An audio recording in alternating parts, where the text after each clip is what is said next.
got here is an 11-foot piece of sugar pine. This is a 3-inch thick slab. The thing is, it weighs, it's a monstrosity. It's very, very heavy. If you can come down here, you see our line that we put in. We're making this about 121 inches. So I'm going to cut off this end because it's got a little bit rougher area here. We're going to cut that off, and then we're going to start to level this. You can see some damage over here from just storage and forklift movement or rot right here. So we're going to go ahead and cut this and trim it and keep that live edge look. We're going to keep the live edge look and just fade this into itself. But you'll see the transformation of a slab of wood into a table is pretty awesome. So let's do it. First thing we're going to do is start cleaning these edges up. All right.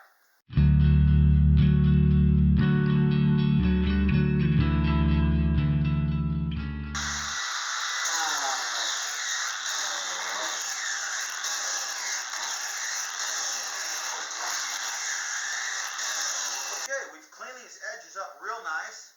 So we got that all nice and cleaned up. All the garbage is cut off of it.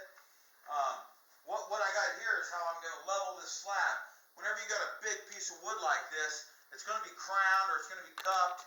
It's not going to be perfectly flat. To make this into a nice big conference table, we want it perfectly flat. So we got this jig here that I've made. This jig is really handy. It's got 4 casters on each side. And what those casters do is they lock on top of the table and the side of the table to lock it in place so that my router can go ahead and go perpendicular against the table. And so I'll just take my router and do 3/4 of an inch at a time, but you need to find your low point. So you can stick your router in your jig and find out where on this table the router is the lowest, and then just set the router, 1/8 of an inch below that lowest point. And then when you go through and I'm going to router, this direction as I'm moving down that table, when I do the whole table, when I'm done, that thing is flat. Then you sand out all those marks and continue on. So we'll show you how that process works. Here we go.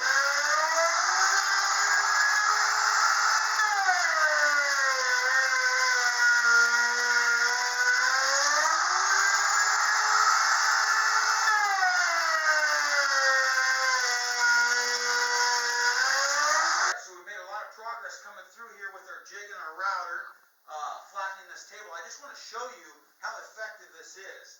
So if you take the level here, this is the part that we have not done yet, and you can see there's a pretty good crown. I'm teetering that level back and forth, and it's got a hump right here. When you go over here, it is in all directions. Feel there's just there's no wiggle in that level at all. Come back here and you can see all the movement. So that's why we do this, because then when we go ahead and do our finishing, guys, it makes these so flat. It's awesome. So I highly suggest, if you're gonna get a live edge slab table, make sure they machine the thing flat. Or else when you get it, you set something on there and it's got liquid in it, you're going to see right away it's got a hump. So go ahead and get that thing flat, and we'll show you the rest of how we get all our machine marks out. But this is going to be a beautiful table. Alright, here's a metal sanding disc. That's what I use to get the rough marks out.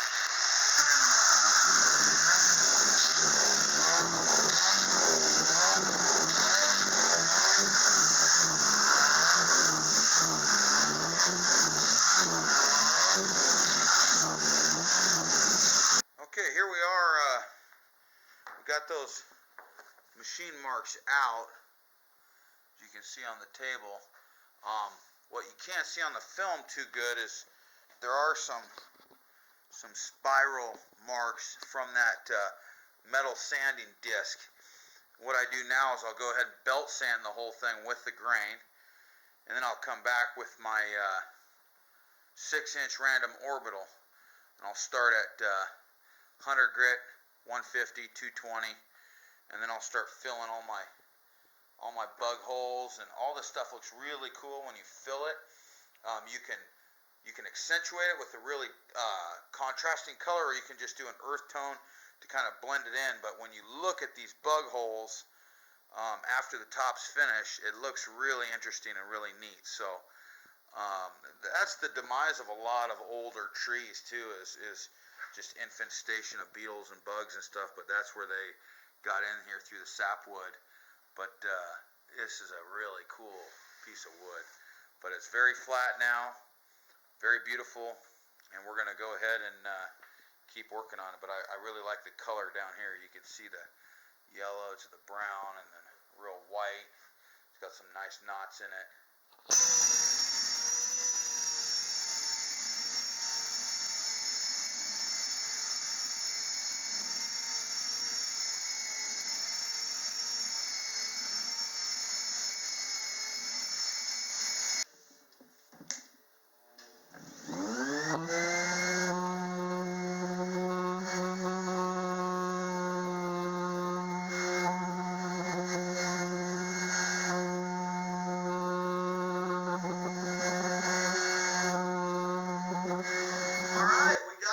Sanded down. To get all those machine marks out, we used that metal grinder. That metal grinder had a 50 grit metal abrasive pad on it. I like that because it eats away at those router marks really quickly, but then you got all these striations from that disc to sand out. So then I went to the belt sander at about 100 grit. I think it was 80 grit on the belt sander. And I go ahead and go with the grain to start getting rid of the sanding marks. And then I go to 100 grit with my 6-inch random orbital. And then I go down to 150 with my 5-inch random orbital. I start making the edges nice and smooth. I went through and I puttied all the holes, all the warm holes, but I leave them so you can see them. I want to see those in the piece. I seal around the knots, and now I'm going to start my seal coats. So I'll show you what that's going to look like. But this piece of sugar pine is really going to come out nice. I really love the feel of it already. It's nice and flat. We got that machine flat, and now we're going to start our seal coats. Here we go. Okay, so we got this side all sealed with our first seal coat, and I'm going to go ahead and you can see how the stone coat really starts to bring the grain out in any wood. It's just really neat what it'll do. But I'm going to go ahead and do this side now. What I'll do is I'll pour a ribbon of it out.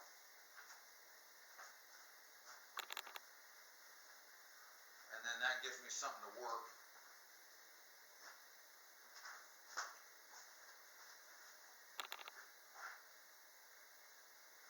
Okay. You just take your squeegee. Any little rubber squeegee works fine.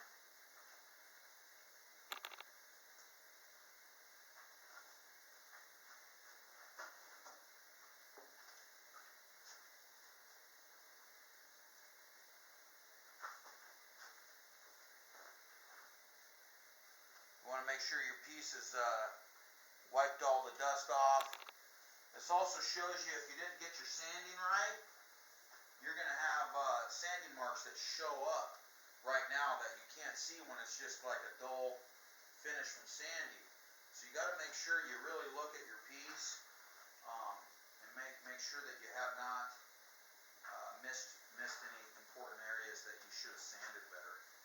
Because it'll show up now when you put this high gloss coating on it. The nice thing about doing a seal coat too is you can always go back and sand again in a couple spots if you miss something real bad.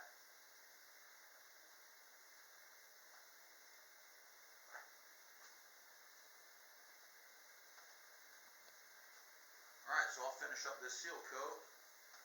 Let it dry. You got to let your seal coats dry about minimum of 4 hours or so, depending on how hot it is in your area. And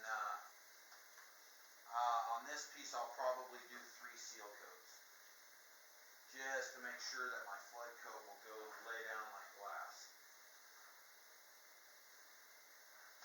Okay, so I'm going to go ahead and coat my edges, and I like to stick a glove on for that, and I'll just rub those edges in.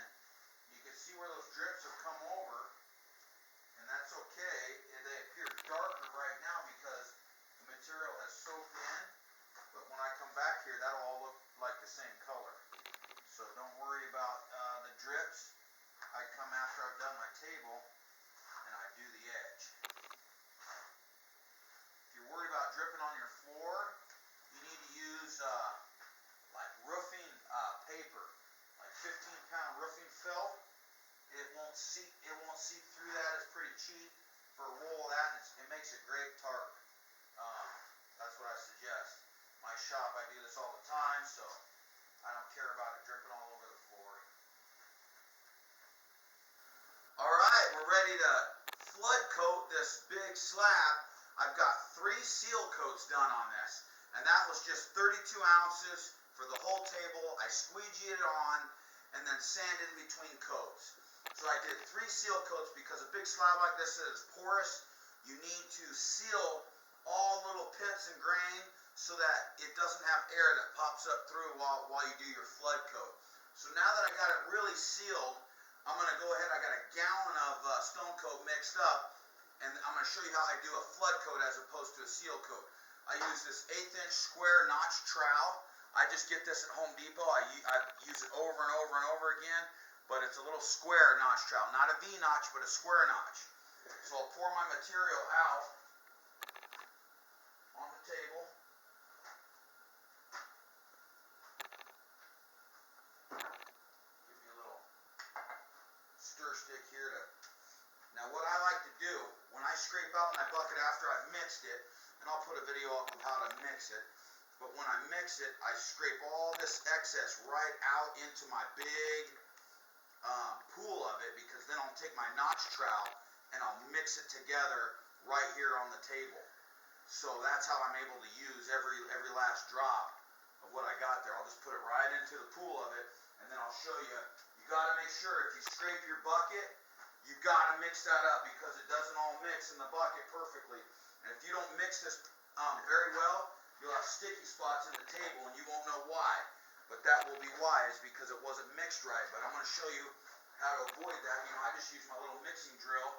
You can see this drill right here. That's what I mix it with. But you have to scrape it all out. Right there. See how I'm scraping it right into the puddle of it. And then you don't waste a bunch. The square notch trowel, it gauges it all at the same thickness so that you get a real even coat. So I'll show you how I use that. So I'm going to go here to my puddle, and I'm just going to mix that. Mix it in that puddle. That assures that you get all that mixed. And I'll go down here. You don't want to leave the material in the bucket for a long time, because that's when it'll start to heat up real good. So get it out on your substrate, and it'll start self-leveling, which you got a lot of working time at that point, depending on temperature. But right now it's about 65 degrees in here, so I got plenty of working time. But the quicker you get it laid out, the more it'll level on for you. Okay, so now I got just big puddles here, and I'm going to use my square notch trowel just to start spreading it out. Same as if you're working with like thin set or something, laying tile. You're just going to spread this out. I like to get right to the edges, but I don't like to go over the edges quite yet. I'm not ready for that, but I'm going to get my material right there to the edge. Same thing all the way down here. And it's nice if you can make the right amount for your table to start, but if I have to mix up a little bit more, that's no problem. If I have a little extra, that's no problem. But as you work with the material, it's really easy to figure out how much you're going to need. And all that information will be on my website.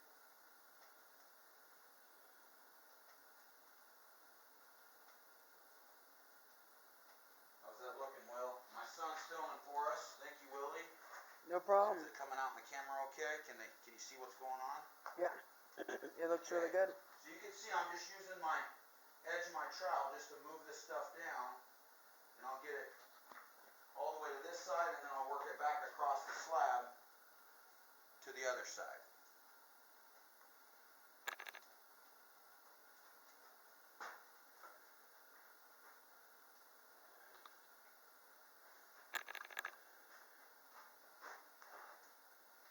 So I don't like to get a bunch of run over, so I'm just leaving a bead right next to that edge.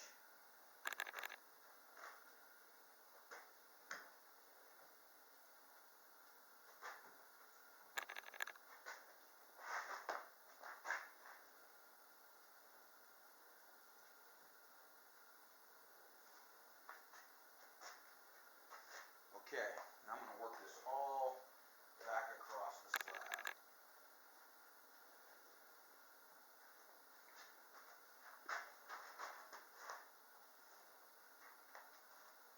See, I'm putting it at an angle so that it will go the direction I'm trying to get it to go. And this stuff self-levels like beautifully, especially when they're completely sealed.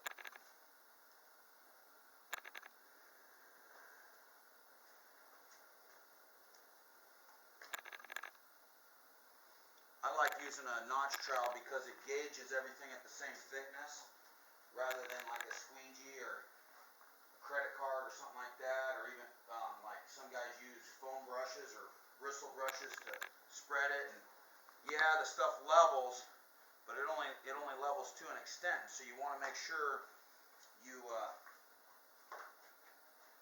you know, you'll get I get very, very flat tables because of this step right here. Alright, so I got a little extra, and that's okay. I'm going to take my extra stone coat material, and I am going to get it right back in my bucket after I get it all the way to the edge. I want to make sure you get the whole table covered first. And this is just such a neat material to finish one of your projects with. It makes it look so professional. It's such a unique finish. A lot of people are intimidated to use it, and that's normal, but it's not. You know, it takes a few tables or a few projects to get used to it. I always suggest starting on something that's a project for yourself, and then see how it works. But you'll be amazed at your results if you follow the directions. You'll be amazed at your results for the first time. Okay, so now I got the table covered. Oh, I missed some down here. I'm going to just use a little bit of this. Cover that. Now if you do a good job on your seal coats, a lot of times you only need one flood coat. Wouldn't want you to buy more of this than you need. Okay. So now I got my flood coat on. This is my next secret, is this brush. This is just a little flexible nylon brush that I get from Home Depot as well. I pull all the bristles off of it so that there's not loose bristles. And because I use that square notch trowel, it will want to, when it dries, you'll see like little faint rake marks from where that trowel was. So this helps the material spread. It's already even. I'm going to prime the brush just with some stone coat on the brush. And then I'm just going to come through here and I'm going to chop the whole slab. And you want to do that now so it still has time to level out. You know, you're going to go, what? You're doing that? It's already level. But, and see, now that I primed the brush, I won't be picking up material and priming the brush with it. It'll leave the material down. But I'm going to do the whole slab. And that just breaks up any man-made rake marks or anything that's abnormal to the eye. And the material will level right back out. But you're breaking the surface tension of the material, and you'll stop any of those rake marks. But now I have the same amount of material per square foot on this whole slab because of that notch trowel. That notch trowel is really key for what I do here.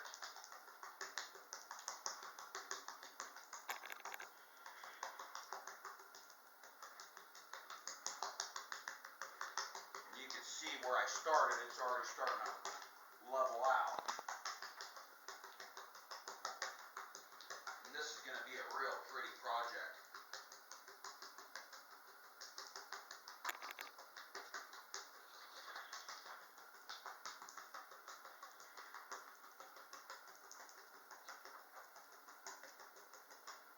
And when you do your brush, don't go in like a predictable pattern. You want to just be a random pattern.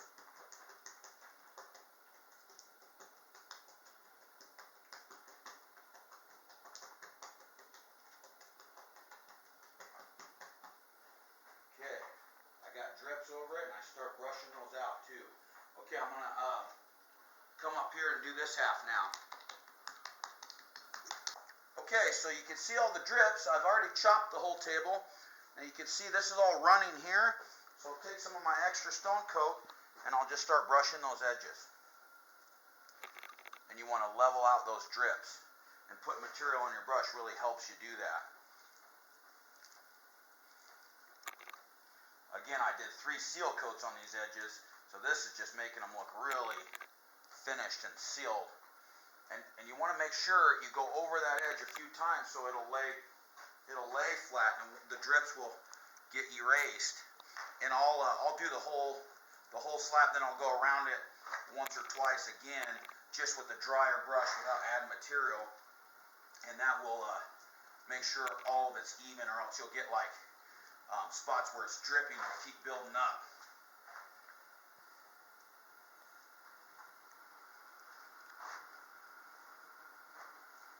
So I'm just doing the edges now. Okay, so now I've done all the edges, I've chopped the top, and while I was doing the edges, the tops had a chance to settle down, and over the whole slab there's just thousands of tiny little pin dots. And those pin dots are little air bubbles that need to be released, and that's why you use the propane torch. So we're going to go through and we're going to release all those bubbles, and it's really just a sweeping motion. You don't want to leave the flame on the slab for a long period of time and burn the stone coat. You want to just go ahead and sweep it. This is non-flammable. It's zero VOC. It's not off-gassing into my face. Real great material to work with. So this is how I pop all those bubbles.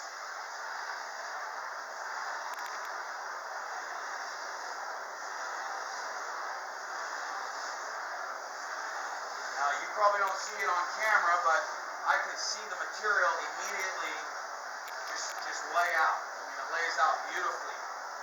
And I do this a couple of times just to ensure that I get it to lay out nice. But if you did a good job sealing the slab or whatever you're working with, this is where it shows up that you did a good job, because you won't have little bubbles coming up, leaking air and stuff.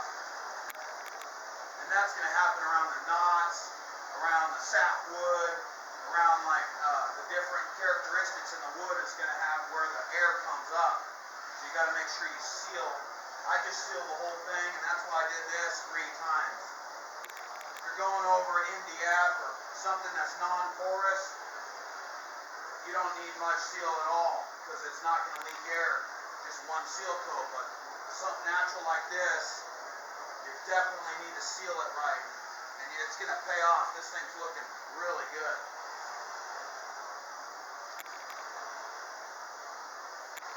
So 4 quarts was, this is a 40-inch by 10-foot slab. Just had something in there. A 40-inch by 10-foot slab, and it is, I have a little bit of material left over. I was not short at all. Material goes a long way. This is going to be a big conference table. A lot of fun to work with it too, and just see your creation come to life.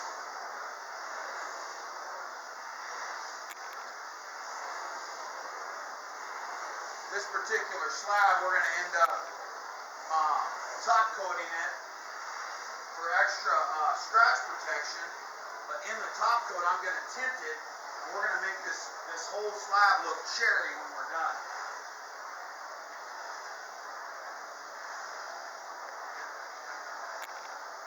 It's like putting a sheet of glass over it.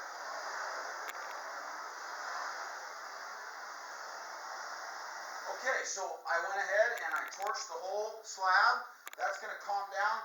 I'm going to go through now and I'm just going to brush those edges with the same brush without adding material, just to smooth out any bumps that are wanting to drip or get like ridges from drips. I'm just going through here and just going over them one more time just to level everything out. And look for dry spots on the edges. Sometimes it wants to miss a spot. So just look for those dry spots. I just found one and I just added a little material. Like there's a little one here, so I'm just going to add a little material off my brush. And that'll fill those in. So you'll see here. So there's like, I don't think you can see it on camera, there's just a little bit of pooling going there. So my brush will just go in there and spread that out. You're going to have a lot of drips on the bottom. And after the slab cures, that's when I go through and sand those off.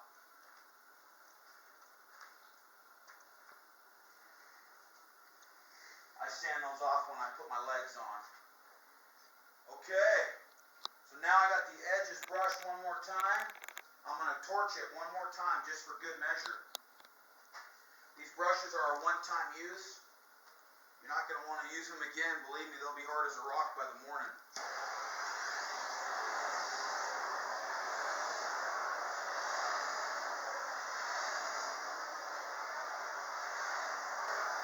I had a real hard time finding the right material for this application. Every material that you can get, it all kind of looks the same and says the same thing on the bottles, but they are not the same. The material that I use and that I offer on my website is formulated for just what I show in these videos. It's an excellent versatile material. It's proven in the field. It works very, very well. I love it. And so everything that I show, that's exactly what I'm using is our stone coat material formulated for stone coat. That is what it's made for. I work directly with the manufacturer and formulator, and we've worked together for a long time getting this material formulated in the perfect ratios. So, you know, what you see is what you get. The material that you get will be the exact same thing that I just used here. It's very consistent, very easy to work with. It's very clear. It's crystal clear. So check it out, stonecoatcountertops.com, and I don't sell you a bunch of stuff you don't need. So go on there, check our material out, and give me a call if you have any questions, or email me your questions, or put them on the comments below. Alright, I hope you enjoyed this video. I'm going to go ahead and let this slab cure, and I'll put videos coming up of how I change the color on the top later. I'll put a whole bunch of different, whole bunch of information up there, but this is what you get. You know, I'll show you a quick little trick too. Alright, so I got a little bit of extra. I just want to show you a cool thing you can do with this material. So I make counters out of this a lot, and do resurfacing and finishing for countertops.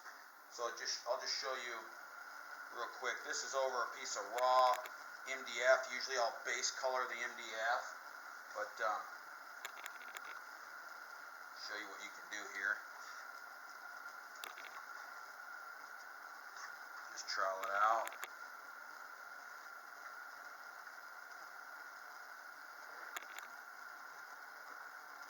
Alright, so we'll just make a quick little sample here. Spray some different colors in it. This is just off-the-shelf gloss spray paint.